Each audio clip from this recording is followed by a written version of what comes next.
So I've got lots of alcohol over here. Well, I don't drink, but this tiramisu calls for an alcohol, so I found one, this one.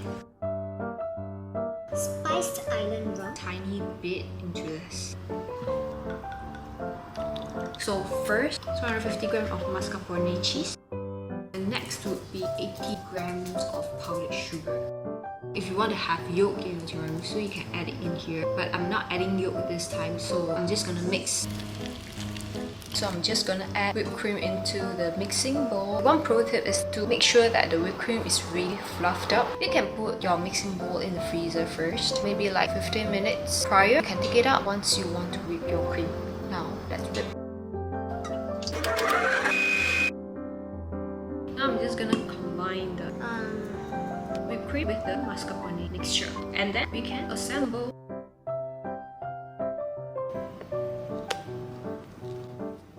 First layer is done. Now cream again. All done. I'm gonna cover it with some cocoa powder.